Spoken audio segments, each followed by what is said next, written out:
Do you get sticker shock after the holidays? I don't. I've worked out a strategy where I've sort of created my own Christmas and birthday club and expectations so that I can manage this financially, and I want to share with you how I do that. Years ago, I thought to myself, I want to set up one of those Christmas club accounts. I know they were popular when I was a kid, and then when I went to the bank, I realized they don't have them anymore. So at least they're not called that. I don't think they have them at all, but so, I went ahead and decided I would just open an account, and that's what I would call it. So I opened an account, and then I had to figure out how I was going to fund it. So the first strategy was I sat down and I looked at my entire year. I looked at my friends list, my kids list, what I generally do for birthdays or Christmas or whatever, what gifts I give.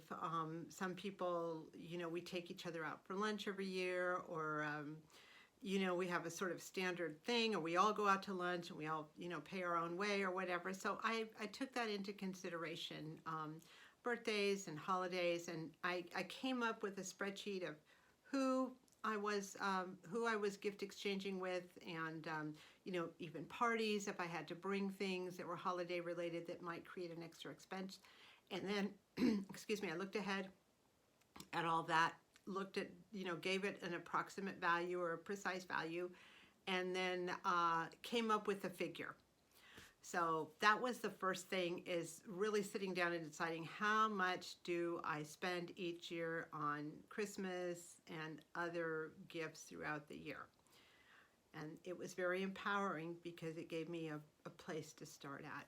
The easiest ways to do this is to simply look at your amount and to divide it by 12 and to just deposit.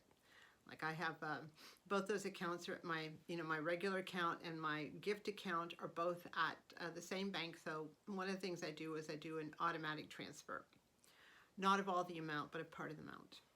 I also have a situation at my bank where if you pay with your debit card, they do a roundup and they match you with the roundup.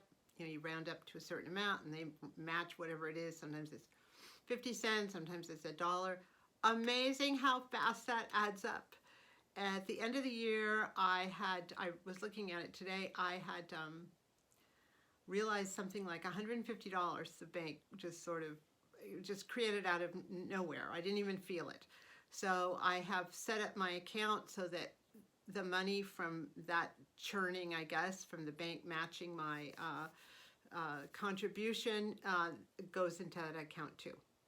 I also get credit card rewards, and I've opted out of any sort of reward except cash. I know you can get points, you can get airline, but you can't argue cash. So I don't use the credit cards a whole lot, but I do, one of them is at 3% for certain things. So I've laid out the credit cards that I do use to maximize my return on those. And I've also taken whatever the cash rewards are, and I've made sure they are automatically deposited in that bank account. I also made a commitment to, I sell stuff online, not a lot anymore, but some, and every time I make a sale online, that money goes into the gift account. I'm also considering at this point, again, I do hauls, maybe a couple times a year I'll go to Grocery Outlet or Safeway, and I have a clear idea of how much money I've saved, and sometimes it's significant if you use your app and all that sort of stuff. So I've decided, I've made a commitment that every time I do a grocery shop and there is a clear amount at the bottom of the receipt of how much I spent and how much I saved, I'm going to take that savings amount and also put it into the gift account. So those are a couple of the strategies I'm using to fatten up the gift account so that I will be able to draw from it all year and it will replenish all year. On the opposite side of that, I am managing expectations. My children and grandchildren always get the same amount. I don't give gifts, I give cash or gift cards. They always get the same amount every year. Same amount.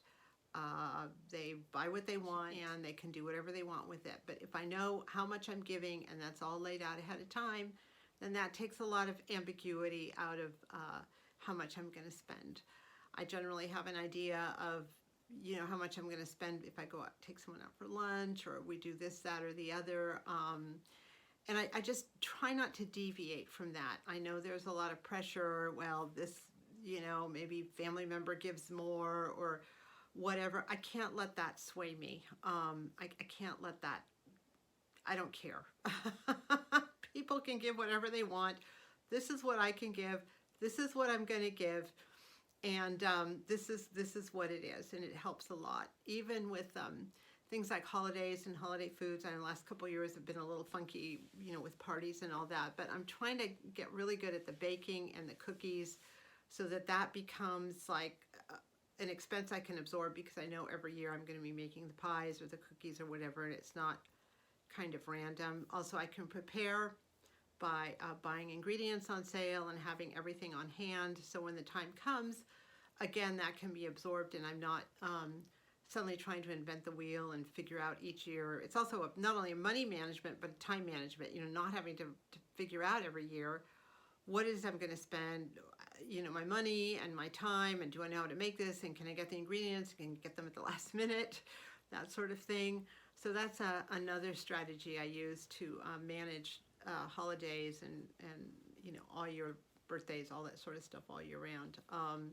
I just don't like financial surprises and this, that, and the other. So anyway, I'm interested in hearing how you manage these expenses, and how you mitigate them, and how you make them work. I know they can be very stressful for people, and hopefully my suggestions will help you think of some creative ways to kind of fund that all year round for when you need it. And maybe you have some ideas you can share with me, because I'm always interested in, you know, keeping a decent budget. All right. So anyway, Happy New Year, happy saving, happy spending. It's okay to spend also, and all the best.